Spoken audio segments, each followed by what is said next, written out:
Welcome to the Daily Radio Bible for Kids. The day is November the 1st. My name is Hunter, and we are reading through the Bible. That's something we do every day. We take time in God's Word. We let His Word take its time on us.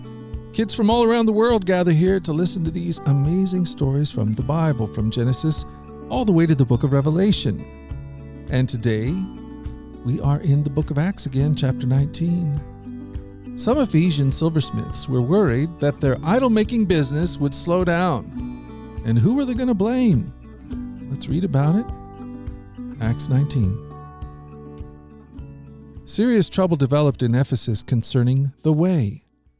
It began with Demetrius, a silversmith who had a large business manufacturing silver shrines of the Greek goddess Artemis. He kept many craftsmen busy.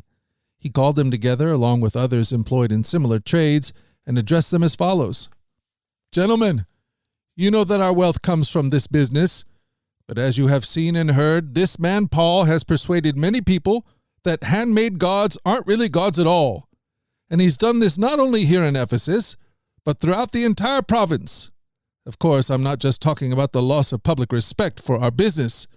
I am also concerned that the temple of the great goddess Artemis will lose its influence, and that Artemis, this magnificent goddess worshipped throughout the province of Asia and all around the world, will be robbed of her great prestige.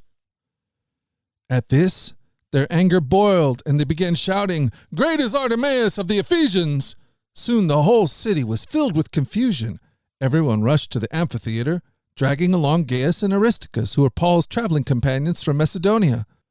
Paul wanted to go in too, but the believers wouldn't let him. Some of the officials of the province, friends of Paul, also sent a message to him begging him not to risk his life by entering the amphitheater. Inside, the people were all shouting, some one thing, some another. Everything was in confusion. In fact, most of them didn't even know why they were there. The Jews in the crowd pushed Alexander forward and told him to explain the situation. He motioned for silence and tried to speak. But when the crowd realized he was a Jew, they started shouting again and kept it up for 2 hours. Great is Artemis of the Ephesians! Great is Artemis of the Ephesians! At last, the mayor was able to quiet them down enough to speak. Citizens of Ephesus, he said, everyone knows that Ephesus is the official guardian of the temple of the great Artemis, whose image fell down to us from heaven. Since this is an undeniable fact, you should stay calm and not do anything rash.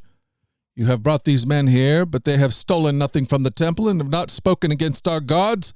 If Demetrius and the craftsmen have a case against them, the courts are in session and the officials can hear the case at once. Let them make formal charges, and if there are complaints about other matters, they can be settled in a legal assembly. I'm afraid we are in danger of being charged with rioting by the Roman government, since there is no cause for all this commotion. And if Rome demands an explanation, we won't know what to say. Then he dismissed them, and they dispersed. Wow, people were going crazy. Oftentimes we build our lives around things that are not real. Like the people of Ephesus, they built their lives around an idol, around Artemis, the goddess of the Ephesians. But Jesus came to show us who God really is. He is not a God that is made of silver by the hands of a craftsman. No, He is the God of all things. Even you and me and all the people in Ephesus that Paul was speaking to. Sometimes when the truth is spoken, it can mean that the lies that we lived by are threatened. And when that happens, sometimes we want to fight. But Paul has come to proclaim the truth of who God is. And we can see exactly who God is as we look at His Son, Jesus. And if we're willing to trust Him, it'll set us free and give us life. And that, my friend, is good news. Well, hey, we've done it. We've done it again. We've spent another day in the Bible. And what do you say we do it again tomorrow? Lord willing and the creek don't rise, I plan on being here. Until that time, let's go forward. Let's go forward in God's joy. Let's let His joy be our strength. And let us always remember this, that you are loved. No doubt about it. Alrighty, I'll talk to you again tomorrow. You guys take care. Bye-bye.